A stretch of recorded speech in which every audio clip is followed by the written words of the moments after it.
This meeting is being recorded. Hi, everyone, and welcome to tonight's presentation. Tonight, we are joined by Glenn Talia, who is the Chief Legal Counsel for the Weather, Space Services and Research at the National Oceanic and Atmospheric Administration, or the NOAA.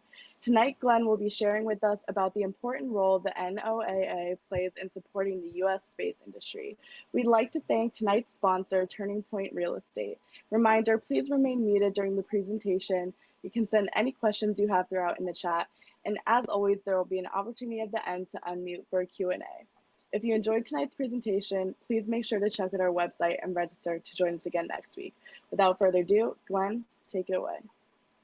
Okay. Well, thank you for that for the introduction, Dottie. First of all, I want to thank Chucky and the rest of the board, Proposal Senior Board, for inviting me to come speak to you this evening.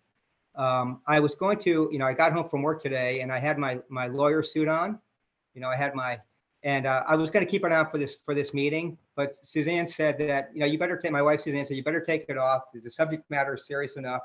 You don't want to intimidate people with a serious lawyer suit. So I took that off and I put my favorite Maryland shirt on. It's got Maryland crabs on it, and footballs, and it's got a Maryland flag in the back. So I know I'm a Marylander and I know a lot of you are, so I'm proud of the state. And so I like to wear this shirt for important occasions. So this is an important occasion.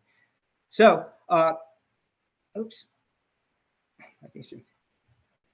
So I'm going to talk about NOAA, which the National Oceanic and Atmospheric Administration. Give you an overview of that, an overview of my role as a chief legal counsel for NOAA, and also then explain something kind of special that I work on, which is basically as an authorizer and facilitator of space commerce, because NOAA has within it the Office of Space Commerce. And it's a special role I play because of my my expertise in space law.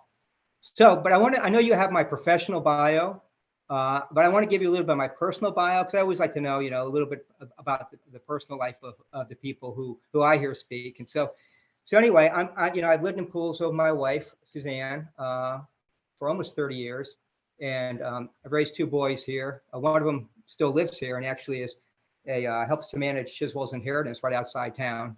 Matt, you've probably seen him around town. And I grew up not too far from here, right down River Road at the Potomac Crossroads.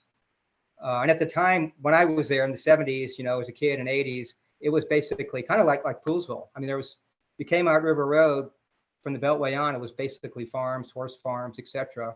And it was fairly rural, fairly similar to Poolsville. It was before the big housing boom through there, which when a lot of that got replaced by mansions. But I always did, I came out to Poolsville a lot as a kid, rode my bike out here, always thought it was a really cool place. I'll admit, I swam in the Dickerson Quarry a lot. I jumped off the cliffs. I even did suicide. I'll admit that right now, full disclosure, right? So I never told my kids that until a little older because I didn't want them to do it. But now they know now they're upset at me for not having told them that. But so I have a lot of, I have kind of roots in this area. I love the area. I knew I always wanted to come back here when I got done with my education. And I talked my wife into moving here with me. That wasn't too hard when she saw the area. And so, like I said, we've been here for about 30 years. So as far as my how I got to where I am now in my job, it's one of those situations where you never know where life's going to lead you. I started off in law school, worked through law school because we got married after undergrad. And I was working in law firms, got hired by a DC firm, was working there for a number of years, had my performance review with the senior partner. And we were talking about, careers, et cetera. And, he was musing about his own career, about if he had, an opportunity to do it over again, he might have gone a different route. He said, we live, and this is, an example of how somebody who unexpectedly can touch your life. He said, if I had the opportunity to do it again, I would think about doing something besides just like a private legal practice. He said, we live in the Washington, D.C. area. There's so many great opportunities for lawyers here, either nonprofit work, working for the government, working for Congress, international organizations, just a lot of really cool things you can do besides the normal grind of a law firm. And so, I thought about that and actually was thinking myself that maybe, basically just working at a law firm but mainly it was a lot of rich people fighting about money. I thought I might want to do something more beyond that.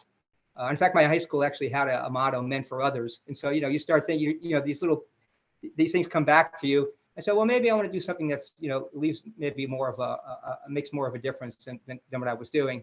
And so I started looking for a job, and got some offers from Capitol Hill to work for congressmen, which I had done in Congress in high school, by the way, in the summers, and several other potential jobs. And then I interviewed with NOAA, and at the time they were taking on a lot of additional responsibilities, and they were staffing up with lawyers to handle these cases. There were natural resource damage cases, like the Exxon Valdez case and Deepwater Horizon. We have a group of lawyers actually handle those cases and bring a legal case action to recover damages for the people to restore the resource. So I got hired on to do that and some other things. And so I started my career in a different office than I'm in now. So I'll talk a little bit about that office in a couple of minutes. But anyway, to give you a little bit of background on NOAA, it stands for National Oceanic and Atmospheric Administration. It's actually an agency of the Department of Commerce. And it is the largest agency of the Department of Commerce. It's about 12,000 people. Our budget now is over $7 billion. And it was established by President Nixon in 1970 as part of a government-wide reorganization that actually created NOAA and the EPA. And so NOAA, basically was created in 1970, although a lot of the component parts of NOAA go back way further than that. And actually, NOAA has the very first federal agency ever created within NOAA, and that is the Coast Survey, which was created by Thomas Jefferson in 1807 to conduct a survey of the coastal waters of the United States, which was obviously very important at that time because all transportation, people and goods and services went by water.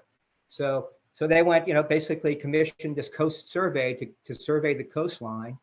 That organization still exists today and still does the same job. It's responsible for creating the nation's nautical charts, which, by the way, are required by international convention to be carried on all seagoing vessels. So the first agency was within NOAA was basically the Coast Survey. Then the Weather Service, known as the National Weather Service now, was actually founded in the middle 1800s. Is one time was part of the military, and then basically after the Civil War was turned into a civilian agency known as the Weather Bureau, which then morphed into National Weather Service. And the statutes would authorize what the Weather Service does are from the 1800s, and really the mission hasn't changed much. It's basically forecasting the weather, providing watches and warnings for severe weather. For the interest of protecting life and property, agriculture interests, and other commercial interests. So the mission has pretty much stayed the same. So NOAA does have a heritage that's goes back into the 1800s. And if you read the signing statement that President Nixon signed when he put into place this reorganization plan, which had to be approved by Congress, by the way, you can see that they were forming NOAA because there was a recognition that there wasn't enough being done to basically pay attention to our atmosphere and our oceans, right? Which we all know those are two systems that make life on Earth possible. And so basically the idea was to get a better understanding of these two important Earth systems, which basically our very existence is dependent on those systems. I mean, it's even more and more clear the more we learn about it. It's not hyperbole to say that. And so the atmosphere, a lot of people you say what is the atmosphere, right? And you can look definition, I think, in Webster's dictionary is basically the protective layer of gases that which makes life on Earth possible, right? I mean, without the atmosphere, we cannot survive. And it's mainly just three gases, right? It's nitrogen, it's oxygen, and it's argon. And there's other trace gases. So we're talking about a layer of gases that makes all this possible. So our job at NOAA, and we have a lot of duties at NOAA. A lot of them are basically providing services to the public. But one of our main missions is to get a better understanding of these systems. And we generate data, and very important data that we provide to policymakers when they make decisions on such things as global climate change. The organization in the government that's doing most of the global climate change research is NOAA. We either do it intramurally, within our own researchers do it, or we fund it. through, to have other organizations do it, universities and other organizations that I'll discuss shortly who work with us. So NOAA, so we have that part of NOAA, but NOAA is an operational agency. It's not, some agencies are basically policy shops where they write a lot of policy documents. NOAA is not like that. It's an operational agency. We provide services to the public every day. A lot of our organizations operate 24/7, through the weekends. Really, we're continually operating to provide services that are critical to the country. Just the National Weather Service, over half of our economy is dependent on the weather. Is impacted by the weather. I mean, you can think about the airlines, people who make air conditioners, right? They want to know what the weather's going to be, the long-term forecast is, so they know how many air conditioners to build to meet, the potential demand in the economy, right? So there are a lot of examples of how our particularly the Weather Service, our services are really critical to a well-functioning economy. So there's 5 sub-agencies in NOAA, and I'm responsible for 3 of those. The other 2 I have worked with, but I'm not responsible for them. I'll just name them real quickly, then I'll just walk you through them, give you a brief outline of each agency. There's National Marine Fisheries Service, the National Ocean Service. The third one's the National Weather Service. The fourth one's the National Environmental Satellite Data and Information Service. It's known as NESDIS. The last one is the Office of Oceanic and Atmospheric Research. So the first one, the National Marine Fisheries Service, I do not provide legal service to that organization, although I know the lawyers that do.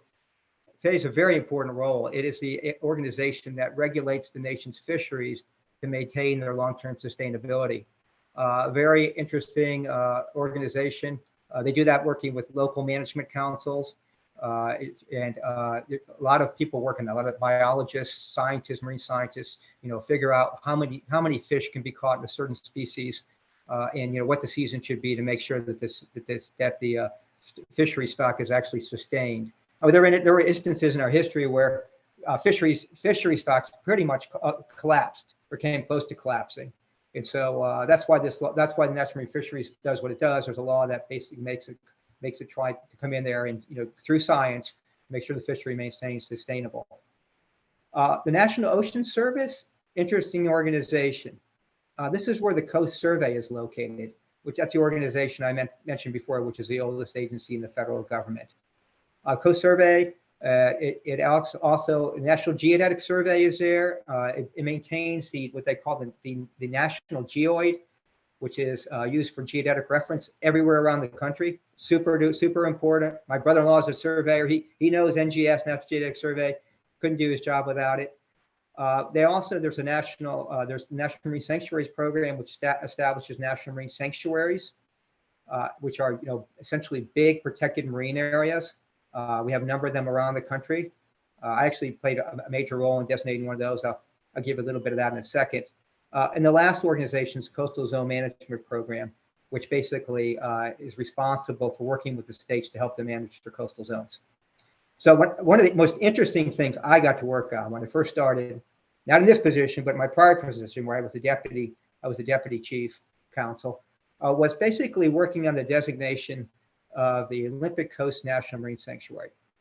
This is a sanctuary located off the coast of Washington State, and it's over 500 square miles of area, and it's very interesting. I've worked on that for several years, working to there's a legal process we have to go through, with lots of public meetings, lots of arguments among state and local government officials, lots of arguments with the Department of Defense who wanted to continue to bomb Sea Lion Rock because they had always bombed it, and they wanted to continue bombing it in the sanctuary. Well, we had to fight that battle, and we won it. We got to stop bombing Sea Lion Rock. And then probably the most interesting part of that process was having to negotiate with 4 Indian tribes that are located along the coastline there. Very Indian tribes who had been there since basically the beginning of time. Their land abutted the sanctuary. One of the tribes, the Macaw tribe, very prosperous tribe, located in the corner of Washington State, at the very tippity top, that point of Washington State at Nia Bay. And they had a big reservation there. They were the only Indian tribe in the country to have a treaty right to take whale and seals. So they wanted to continue to take whales and seals in the sanctuary. Big issue. We had to negotiate with them, get to a compromise. So that was a lot of fun as a young lawyer to work on something like that. It certainly was a lot more fun than, representing a couple of rich people fighting over money. So that was kind of like my first taste of it, like, wow, I think I really made the right choice here, because I think I can really do something that actually makes a bigger difference than just putting more money in someone's pocket. So let me go on to the organizations I actually work with every day. They're known as the dry side of NOAA. First is the National Weather Service. And the National Weather Service is probably the most well-known agency in the federal government. Studies have shown that. It's actually, I'm going to say this with some pride, it's the only agency to ever get an A from government executive. When they come in, they rate the agency on how it performs its mission, how efficient it is, how it manages its budget. It actually got an A grade of A, and I don't think a government executive ever gave out another A grade A before. I like to think I had a little something to do with that, being the chief legal counsel, but probably not. But anyway, a weather service, operates 24/7. It's got 4,000 employees, 120 weather forecast offices. We operate the nation's Doppler weather radar network. They're known as WSR 88Ds, Weather Service radars, 88D from 1988. We're in the process now of basically modernizing our radars. We launch weather balloons multiple times a day. We also operate a lot of other observing equipment that is very important to the operation of aircraft and a lot of other things that are being done around the country. Again, they operate 24/7. Hold on one second, please.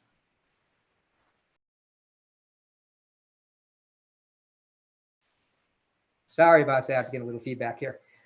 They also operate an organization known as the National Center for Environmental Prediction.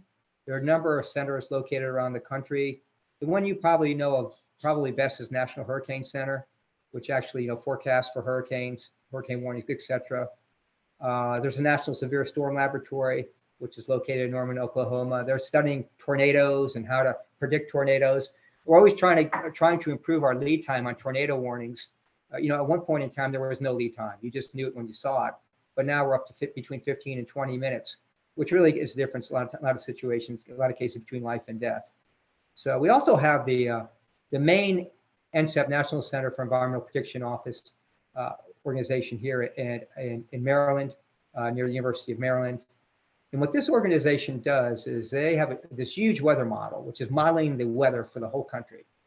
And they provide this model to all the weather forecast offices around the country, who then tweak it based on their conditions for the area. So they build upon this overall national model. So a very interesting organization, big esprit de corps. When the government shut down, they don't shut down. We always have to work. I always have to work myself also to support these people. But very, very, I say, impressive organization, considering they only have 4,000 people to cover the whole country 24/7. The second organization I work with is a really cool organization too. It's the National Environmental Satellite Data and Information Service. It's an organization that's not really well known outside the government, but it's a very important organization with a lot of responsibility. This organization operates the country's fleet of environmental observing satellites. We have 17 major satellites right now that we're operating. And you don't know this, you may know this, but you see this data all the time. When you watch your weather forecast, you'll see data over the United States of what the weather is. And that's coming from our GOES satellite, which stands for Geostationary Observing Environmental Satellite. So there are two of them. There's one over the eastern part of the United States, and there's one over the western part. And so they're like our sentinel in the skies, watching for the weather across the country. And it's really interesting. They're located at 22,300 miles. And that's the orbit that they're in, above the Earth. And given that orbit, what happens is the satellite stays right in that position. It doesn't move. That's why it's called geostationary. And so as the Earth rotates, the satellite follows the Earth, its location on the Earth. So very important satellite for nowcasting, for figuring out what's going on with the weather right here and now. And these satellites are using cutting edge technology. Our GOES-R series is a new series that just is basically coming out, and basically we've been launching it. You've probably seen some of the launches recently if you follow space things at all. So another very important satellite system we fly is a polar orbiting satellite system. And this type of system, is multiple satellites that basically circle the Earth at the poles.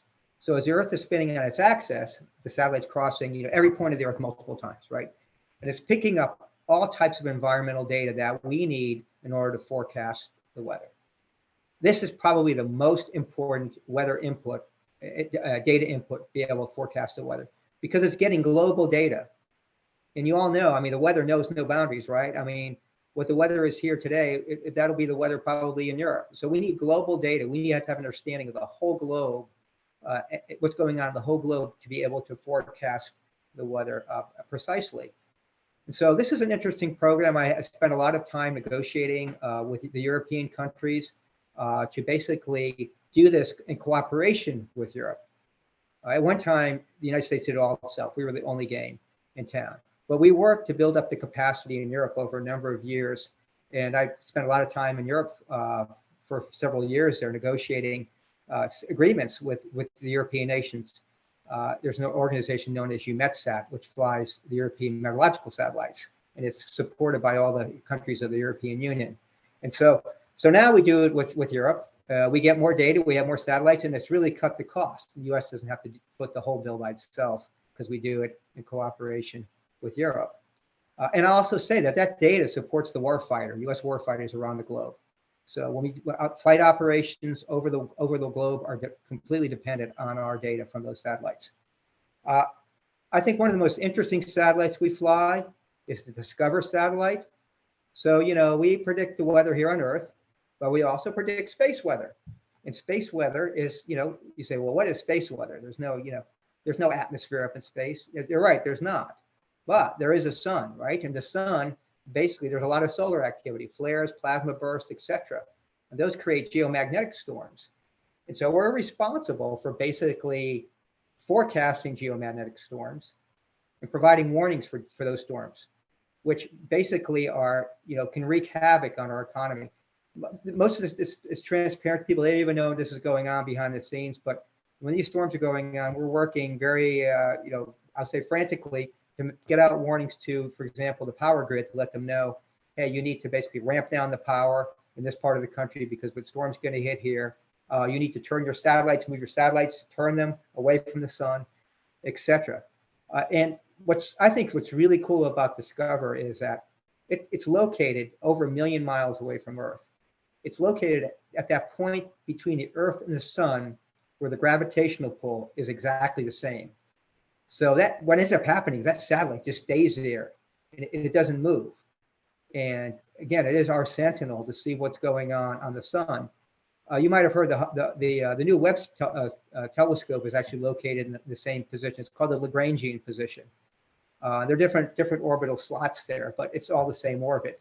So a very cool satellite. I'll mention also we operate the Defense Department's meteorological satellites for them, DMSP.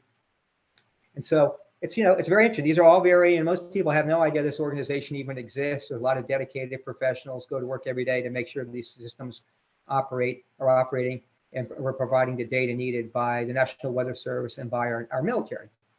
So that's the second organization. I also mentioned that this organization also operates world-class data centers, actually designated world data centers, the largest repositories of environmental data in the world. We're talking about atmospheric data, ocean data, geophysical data, and a lot of the data, some of the data, the atmospheric data, weather data is actually from even the 1600s, because believe it or not, John Smith and people who came over that time, actually kept pretty good records of what the atmosphere, what the climatic conditions were. And so we've stored all that data and we maintain it at NOAA. So the last organization I work with, that's number 2, last one, number 3, is the Office of Oceanic and Atmospheric Research. And this is the US government organization that carries out, major research programs on the ocean and the atmosphere. We fund research in the hundreds of millions of dollars. We do some of it ourselves because we have 11 NOAA laboratories, but we also provide funding to a lot of other organizations who do the work, who do research that's important to our mission. We have, for example, 19 cooperative institutes right now where we have our researchers, our scientists, working hand in hand with scientists from universities to perform cutting edge research in the atmospheric sciences. As a result of that research, we create a lot of intellectual property. One of my responsibilities is making sure that intellectual property is handled properly, patents, et cetera, largely patents. And also, we engage in tech transfer. That's one of my responsibilities too. And I mean, tech transfer is, we generate this information for use by the government, right? For carry out the government mission, but also a lot of times has other very valuable purposes. In fact, a lot of it has commercial value, right? And so, if we can generate that information, use it for our purposes, but then provide it to industry for them to build products and services on, with that data, we're all about that. So we have a very vigorous tech transfer program. As an aside, I'll add, if I didn't have enough to do, I got assigned the responsibility for environmental compliance and safety for the agency, the legal aspects of it. And I have expert people who work for me who know those laws very well, because we have, like any person in the United States, we have to comply with the environmental laws and the safety laws. And, we take safety as paramount. And so we want to make sure that what we're doing in a safe way and people aren't being hurt. For example, we have a very vigorous diving program, right? And we do deep water diving, very risky, very dangerous activity. So we make sure that when we're diving, we're doing that in a safe way, following all the protocols. As you know, also, we fly the hurricane hunters. And so we fly those into the hurricanes, right? And so, that has to be done in a way that's safe. Otherwise, people will die. And so we put an emphasis on safety and environmental compliance. So a lot of this stuff that we do, we generate a huge amount of data. I mean, petabytes and petabytes of data. It's just immense. I've seen some examples of it. Like 1,000 Empire State Buildings filled up with pieces of paper. The amount of data we've had. But we're one of the largest creators of data in the world. And like I said, this data, we use it to perform our mission.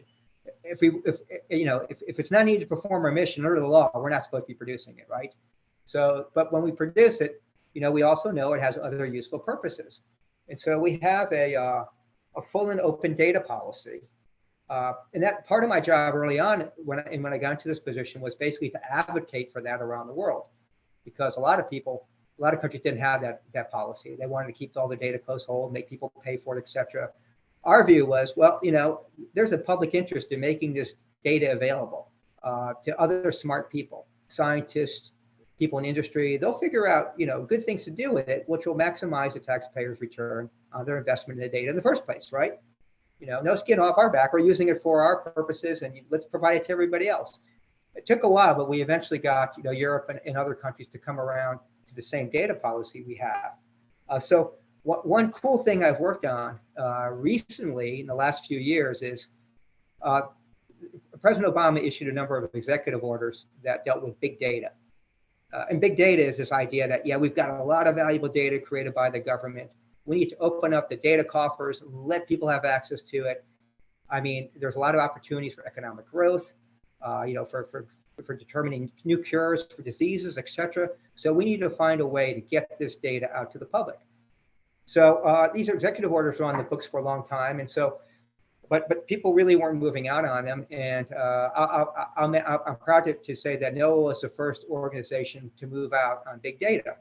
And so, we basically worked in agreement with all the major cloud providers, Google, Amazon, IBM, Microsoft, and a couple of others, to make all our data, all of the data we have, available to the public at no cost to NOAA, to the government, and at no cost to the public. And it was a hard deal to negotiate, but at the end of the day, we got the deal done. And so now that happens. And you might say, well, why would they ever agree to that? Well, partially because we were able to advocate and convince them of the value of doing it, and the fact that there was actually probably ways for them to monetize this data without actually selling the data. An example, Google operates huge supercomputers. If someone wants to take a big data set, big NOAA data set, a petabyte of data, and wants to do something useful with it, requiring supercomputer power, well, the person getting data can either buy their own supercomputer or they can buy supercomputing time from Google. So that was, an example of how Google said, hey, okay, we see how we might be able to, make some money off of doing this. But again, at no cost to the government and no cost to the people actually getting the data. So, as my role, like I said, I'm a chief legal counsel for those three agencies, plus environmental compliance and safety. I have a bunch of lawyers who work for me, paralegals, support staff. And so our job is really, basically to support those organizations. There are many national and international laws and treaties that basically apply to what we do. And no matter what we do, we want to comply with the law. We are a nation of laws. I completely believe in the rule of law.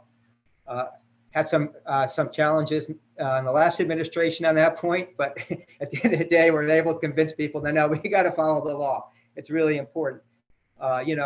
If you come to me with a problem, tell me your problem. You may have an idea of how you can do it. I may tell you, well, that's probably not a legal way, but what my office will try to do for you is to try to find a legal way to do it. That's important for us to try to do. There's only one example that I can think of where we weren't able to find a legal way. It's when the National Weather Service wanted to use its weather radars to track butterflies. Now, I don't know about you, I like butterflies. I've actually raised butterflies, in my backyard, right? But I felt badly having to tell them that no, they just couldn't use their weather radars to track butterflies. So, but that's the only time I can actually recall saying no, we just can't do it.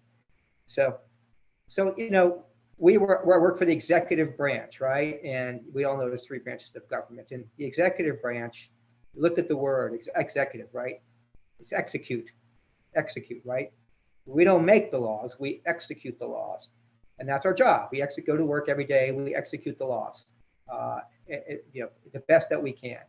And doing so, obviously, we have to keep Congress informed in what we do. So a good part of my job is interfacing with congressional committees of jurisdiction to basically let them know what we're doing in some of these areas that they're really interested in. And so I've gotten to, have had some really incredible meetings in different places, with congressional committees. Some of you may not know this, but there are SCIFs, secure access facilities for under the Capitol, where the intelligence committees have their meetings, etc. So it's really interesting. I'd say we have a pretty good relationship with our committees. We try to maintain a good relationship. We need their help a lot of times if we need legislation, which legislation is not easy to put in place. But so we really work hard at that. I'm also been privileged to work with a lot of other excellent agencies, national security community, intelligence community. I work with the State Department all the time, and I actually work with the White House a lot also, and that's National Space Council, which is basically a principal secretarial level committee headed by Vice President Harris, and the Office of Science and Technology Policy, which is located in the White House.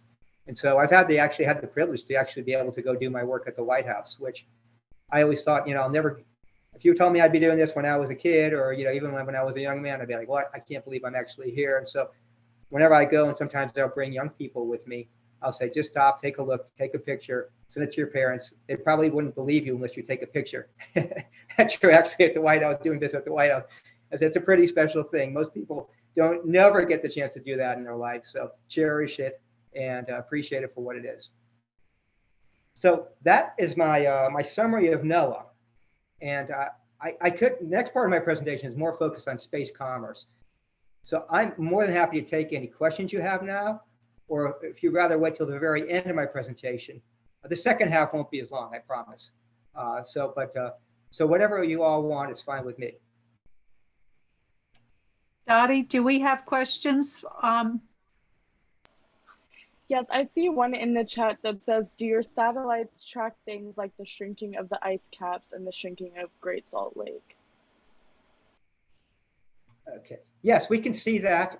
We definitely can see it, but we're not, Yeah, and there are certain satellites flown by NASA that actually are tracking that also, but we are tracking it too. That's usually done with a radar satellite, synthetic aperture radar, which is a radar satellite that basically can basically shoot down from space, and it actually can see through darkness, through weather, and actually track the ice to see how much ice there is. And there's actually a National Ice Center that we work with, which is basically a cooperative effort with NOAA, NASA, and the military, where we are closely monitoring the sea ice around the globe.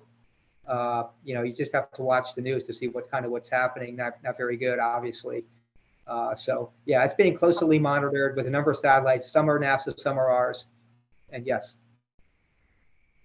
Great. All right, I guess we're ready for part 2. Okay, this part is interesting. This is another situation of how did I ever get here? So when I went to law school, there was a course that they had in a course book that was called Space Law, right? I honestly thought that was about office space. It's like, oh, office space, well, that sounds pretty boring, right? I never realized there's like a whole body of national, international law dealing with space.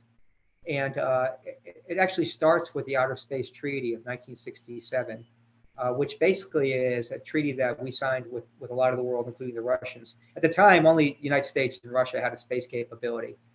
And so at that time, one of the big issues there was whether or not we should allow commercial activities in space. The Russians were completely against it. No, it should only be governments. But the United States fought back and said, no, we think that we can see a future where, maybe industry, U.S. industry might want to do things in space. Maybe there's commercial opportunity here, right?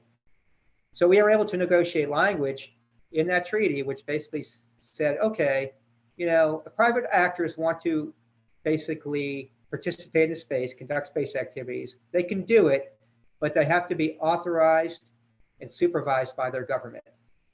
It's an article of the Outer Space Treaty.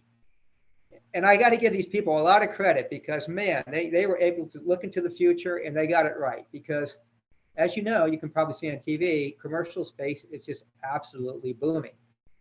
It's probably the fastest area. I mean, I've heard it's the fastest growing area of the economy. And so it's something that's very important. It offers a lot of opportunity for us, both, for economic growth, also from national security perspective. And, it's just very, very important to our country. So myself, I learned a lot of my space law because we fly satellites.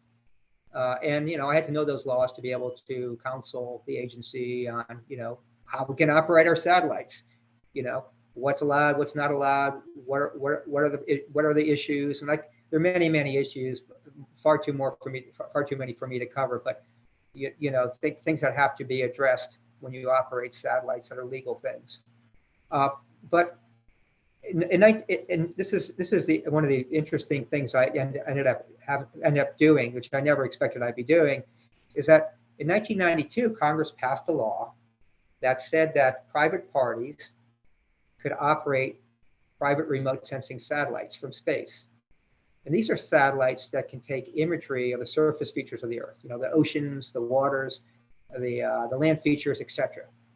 For many years, this was exclusively the purview of the government, right? We had the National Reconnaissance Office operated what they call them the exquisite systems, which are these incredible spy satellite systems, which, their existence was classified at one point in time, but not anymore. And so Congress realized that, look, if we want to be able to have industry there that can basically provide these systems to the government, we better do things to make sure that industrial base survives. So they said, okay, they came up with this idea. Let's let these companies see whether they can commercialize these systems, generate imagery products that they can sell commercially. And so Congress passed this law in 1992. I took this job in the late 90s. It took a while for this to spin up. There was some activity of putting some regulations that were a total failure. And which basically would say how the government should authorize and supervise these systems. And in 2000, I led a team that undertook a rulemaking process to improve the regulatory environment for companies to basically create incentives for companies to do this, to build these systems, basically these commercial spy systems, and sell the data to whoever wanted it. that actually, was slow going again, but then things started to pick up. And in about the early to mid 2000s, we started to see a lot of commercial interest in this, a lot, not just in the United States, but globally. Many proposals for systems, many systems being launched, and very, very quick growth in the industry. And at the time, at one point in time, U.S. was the only game in town, but we were beginning to see increasing competition from people who aren't friendly to the United States, like China, et cetera. So we said, okay, we need to amp this up on our side, the U.S. side. We need to do what we can to improve our regulatory framework even more, to make the United States the flag of choice for this type of space activity. We wanted to be like the Panama of shipping. We wanted people to come here to be licensed here in the United States. Not just U.S. citizens, but people from around the globe. Come get your license in the United States to do this. Again, it's required by the Outer Space Treaty that they be authorized and supervised. So under the last administration, we undertook a very intense rulemaking process to basically completely blow up our old regulations and essentially a paradigm shift to make the regulatory environment much more industry favorable, to put our industry in the position to lead globally. And this is, by the way, per longstanding national policy, the U.S. lead this industry. It's a strategic industry for the United States. And so we came up with a radical solution, and I had to end up selling that to the agency leadership and actually to the White House. Had to sell this whole idea, and people are like, "Wow, that is really radical." and I'll give Secretary Ross, who's Secretary of Commerce at that time, a lot of credit. He said, "That's radical. I'll give you some time if you can get everybody else to agree to this. I'll give you some months to see whether you can make this happen to sell it." And so we went about the process of selling it, and we were successful. There was a long drawn out process, interagency process, with lots of arguments with the national security community, intelligence community. Got to the highest level. It got to the secretarial level and the Joint Chiefs of Staff, Chairman of the Joint Chiefs of Staff. At the end of the day, they said, "Go for it, do it."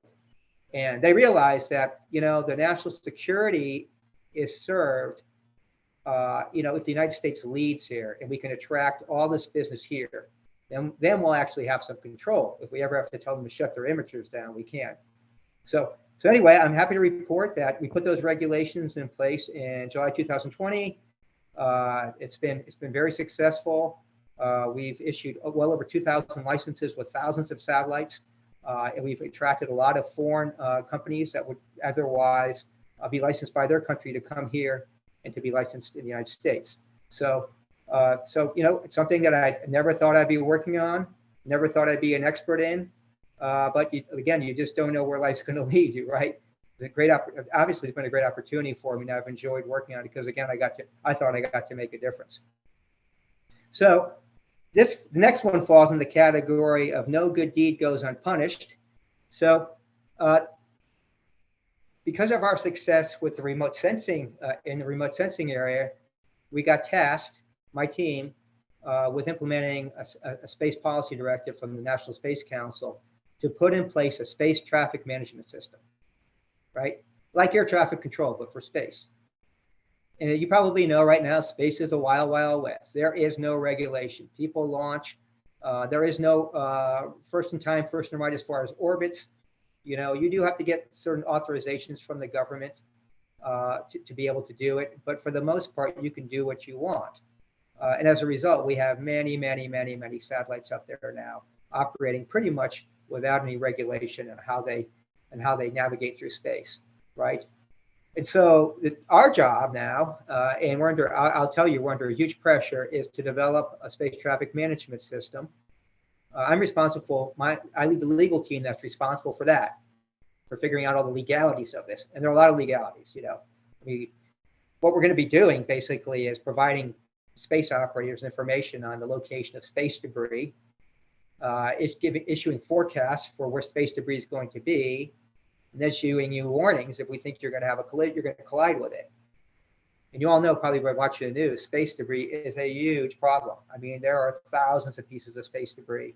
They're all traveling 17,500 miles an hour. And even a piece of debris that small can basically create havoc for spacecraft, including the International Space Station, right? So my team has to figure out the legal all the legal issues associated with doing this. We're working with engineers and technical people to figure out the technical ways of doing this. And we've got a plan. And we have some law, but we're going to need some more law to get it done. But, again, we are under, because the problem is acute, we're under incredible pressure from the White House and the National Space Council in particular to move out on this as soon as we can. We actually got $87 million from Congress just for this year to work on this problem. And it's probably going to take about $400 or $500 million to get this system up and running. Right now, the Department of Defense provides a somewhat of a system, but it's not, they really don't want to do it because providing civil commercial space operators with this kind of information isn't their mission. They said, no, Department of Commerce, that's your mission. And Congress has said the same thing. This is really a mission of the Department of Commerce, and particularly Office of Space Commerce, which is located within NOAA. And again, so it's like air traffic control, but for space. And we don't want to be in the position that the people were back in the 50s when they were figuring out air traffic control. Like some of you may know, there was no air traffic control, but there were a lot of airplanes flying. And what ended up happening, of course, is airplanes started flying into each other, people got killed. And so again, the government's basically in a reactionary mode, trying to scramble to put in place a system to prevent this from happening. We're trying to get ahead of the 8 ball if that's possible. We're actually kind of behind the 8 ball already, but we're doing our best to get this up and running. We're hoping for initial operational capability in 2023 with a full operational capability in 2024. But I'll tell you, it's a challenge. I mean, no one's done this before. So, we're always doing something the first time's the hardest, and we got to figure it out. The other aspect of this is, of course, we've got to coordinate it internationally. Because for like air traffic control, right? You can't just have air traffic control for the U.S. airspace. You got to have it for the whole country, and it has to be seamless. And most folks don't know this, but there is an international ICAO, International Civil Aviation Organization, which makes certain that happens. And they're located in Montreal. Been there to visit them, and so there's a lot of time and effort, smart people making sure that system is seamless and it works, and airplanes don't fly into each other. So we're going to have to do the similar type of thing with space traffic control. We're going to, at a minimum, have to harmonize it with other systems that are established by other countries, like the European Union, which is taking a really hard look at it. And so I'm optimistic we'll get it done, but it's definitely it's going to be a heavy lift. But fortunately, I have a lot of smart people that I get to work with, who basically are actually smarter than I am, who I get to manage, who I know will figure it out. And I think that ultimately the space community will be well served by it. So I know I said a lot in a short period of time, but again, I'd be happy to take any questions that you all might have.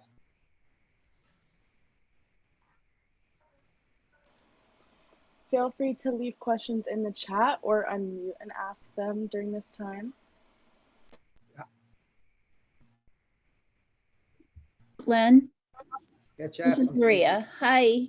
Thank you so much for doing this. This is fascinating. I've known you a long time, and I never knew all this about you, and you were just amazing. I'm kind of curious. I'm just kind of curious, like, how do you guys negotiate, like, with governments who are like hostile to the United States? How can you regulate up these things that have like potential danger? That's a really good question, and it's difficult because we have obviously extensive relationships with the Russians. The Russians are the best example of it right now. Yeah. Right in the middle of negotiating an agreement with the Russians, right? A very important agreement for global search and rescue system, COSPA-SARSAT, which basically provides global search and rescue services for the whole globe, right? And we do that with Russia, France, the Canadians, United States, right? Yeah. We're very close to getting an agreement done. And it's very important to get that agreement in place because we want this system, which by the way was put in place during the Cold War, right? To basically continue to fly. So we're trying to appeal to the State Department, say let us finish negotiating this with the Russians because we know we don't want to have anything to do with the Russians right now, right? But this is about protection of life and property, right? And saving lives, right? And so right now, we're advocating at the State Department to let us move forward to continue our negotiation with them. I don't know. It's the Russia desk. I don't know, ultimately what the decision will be. There's a lot of, what's the word? A lot of pressure not to do things with Russia right now. But so that there's an example of, okay, probably the least friendly country we have the least friendly relationships with right now. We have a really important relationship with that somehow we need to continue to continue on with, just for the better, for the global community. Yeah. And we don't negotiate with, for example, we don't have any relationships with North Korea. We do have relationships with Korea, with Taiwan. We're actually working very hard to have a better relationship and more of a relationship with Taiwan. They've been very helpful to the United States. They provide a very important source of information to us, which improves our weather forecast by about 15%. So we've done that work, done that agreement with them. And but generally speaking, we try to. There are certain countries we can't work with because of other laws too, like Iran, North Korea, etc. There's a bad guys list, so to speak. So. Yeah. Right. Yeah. Like in other areas of negotiations, right? Yeah. Thank you. You're welcome. I see another question in the chat that says, does the NOAA interact with the U.S. Space Force? Yes, yeah, we do. I mean, Space Force, I actually have someone out in Vandenberg right now meeting, a young lawyer who works with me, with our Director of Space Commerce, meeting with the Space Force to talk about space situational awareness information, right? The Space Force and the Space Command used to be Space Command, now it's the Space Force. They have a huge repository of what we call space situational awareness data, right? It's data on the location of all the various things in space. Incredible database. Very tricky because some of the data is classified. For example, they don't want people to know where we don't want certain things we fly. We don't want people to know where they are. Right. And so we want to make sure that data is not shared. So, but we need access to that data to do the job that we've been charged with, is setting up the space traffic management system, right? So we've got to work that out. We're trying to negotiate an agreement with Space Force right now. It's been somewhat tricky. I have my right-hand man out there trying to close the deal right now, and we'll see whether he's successful. But yeah, it's important. We do have a very active, close relationship with Space Force.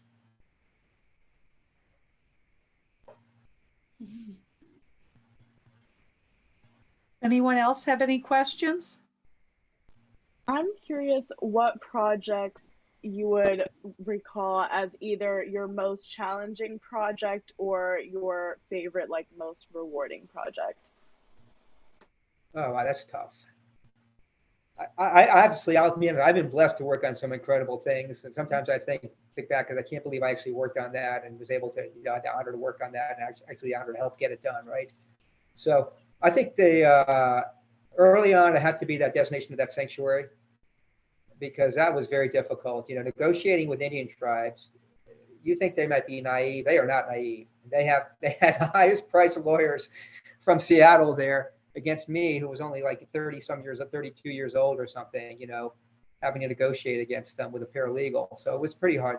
That was very rewarding to get that done, because I know that that's really important for that area, to protect that area. I also was involved in the Florida Keys National Marine Sanctuary designation too, and that was very important to protect the reefs from strict ship strikes, right? But probably, and I've done a lot of rulemakings too, what we call putting regulations in place. Probably the most significant thing I've done recently was, getting that rulemaking through in 2020.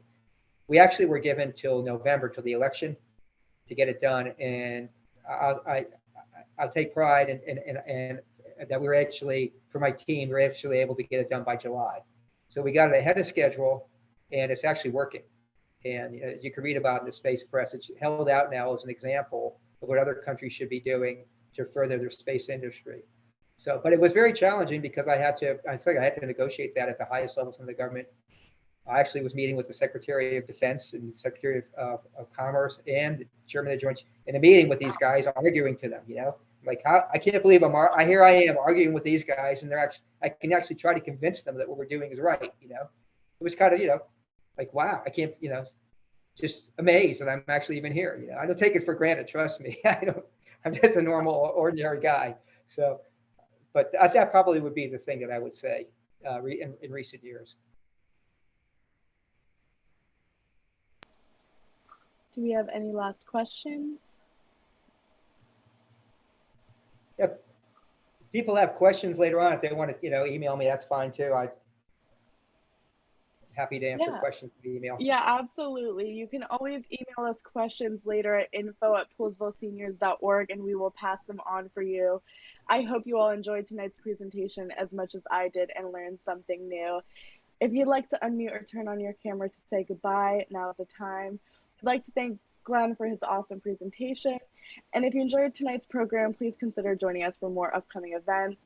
Like we mentioned at the beginning, we have bingo coming up July 19th in Spear Hall at the Poolesville Presbyterian Church at 1 p.m. So make sure to register and join us. We've got lots of prizes and IJ Hudson as our guest caller. Thank you all so much for joining us, and have a wonderful evening. Thank you. Thank you. Thank you, Glenn. Thank you so Good night. much. So much. Thank you, That was everybody. awesome. Thank